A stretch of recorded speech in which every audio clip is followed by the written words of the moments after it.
যেহেতু রোজেরিও ইস্যুতে আমি বলছিলাম, অনেকগুলা মেসেজ আসছে, খুব ইন্টারেস্টিং। একটা মেসেজ আমার খুব চোখে লাগছে। একজন লোকের বাড়াবাড়ির জন্য বাংলাদেশে রোজেরিও আসতে পারে নাই। একটা চ্যানেলে নিউজটা করছেন, অনেক ধন্যবাদ। ওই নিউজটা কইরেন যে একজন লোকের পারাবারের জন্যই কাবরেরার সিন্ডিকেট ভাঙছে বাংলাদেশের ফুটবলে। রিকোয়েস্ট করবো আপনাদেরকে, আপনারা ওই নিউজটা করবেন যে ওই লোকটাই পারাবারি করার কারণে কাবরেরার সিন্ডিকেট ভাঙছে। শোনেন, বাংলাদেশে 220টা সিবি পড়ছে বিভিন্ন কোচ থেকে।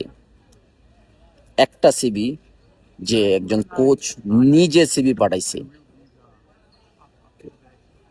সেই কোচটা এখন অন্য একটা ক্লাবে জয়েন করছে বাংলাদেশ থেকে ডাবল স্যালারিতে।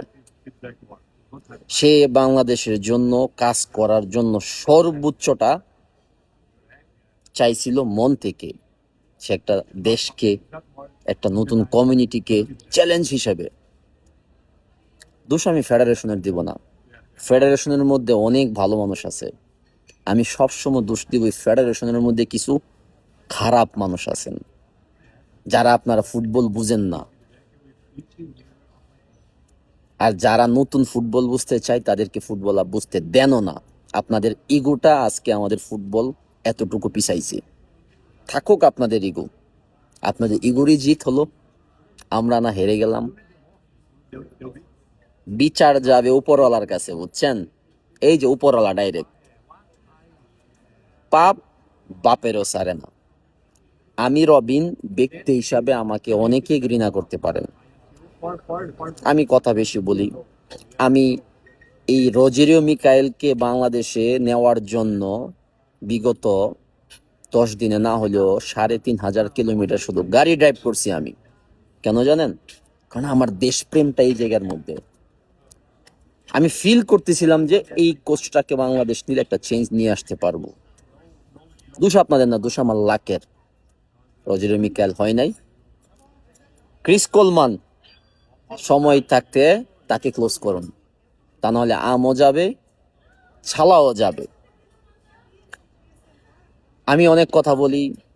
আমি আসলে কাবরেরাকে বাংলাদেশে ইস্যু করতে গিয়ে অনেককে শত্রু বানায় দিয়েছি। দেশের ফুটবলের স্বার্থে যদি আমি কিছু খারাপ মানুষের শত্রু হই, আমি উইলিংলি এই মানুষগুলোকে বলবো, হ্যাঁ আমি আপনাদের শত্রু।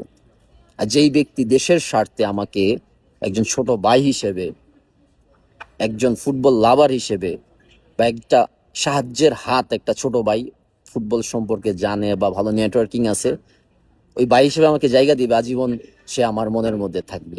আর যারা আমাকে শত্রু বানায় নিছেন, স্যালিউট আমি আপনাদেরকে জানাই। কারণ কি জানেন? অজপাড়া গ্রাম থেকে উঠেছি আমি, একটা ছেলে, 17 বছর হাড় ভাঙা পরিশ্রম করে আজকে এতটুকু জায়গার মধ্যে আসছি। সো আপনাদের মতো এই কিছু খারাপ মন মানসিকতার শত্রু আপনারাই জীবনে প্রথম না, আমার লাইফে বহুত পার কইরাইছি। আমি নিজেকে ইগো নিয়ে বলি না, নিজের পার্সোনালিটি নিয়ে কথা বলি আমি। দেখা যাবে, সময় আসতেছে, বাংলাদেশের ফুটবল তো অ্যাডভান্স হচ্ছে, দেখি কে কতটুকু করতে পারে। আমি চ্যালেঞ্জ দিলাম, যারা আমার শত্রু আসুন, বাংলাদেশের স্পোর্টস ইন্ডাস্ট্রিকে ডেভেলপ করার জন্য আপনারা ফাইট করুন আমার সাথে। ওই ইগোটা ওই জায়গায় কাজে লাগান, যে আমরা দেশকে ডেভেলপ করব, বাংলাদেশের ফুটবলের জেনারেশনকে ডেভেলপ করব, বাংলাদেশের ফুটবল ইন্ডাস্ট্রিকে ডেভেলপ করব, সৎভাবে কাজ করব। ইগোটা ওই জায়গার মধ্যে লাগান। ইগো লাগায়া ধ্বংস আইনেন না, ভালো কিছু চিন্তা করুন। Good night.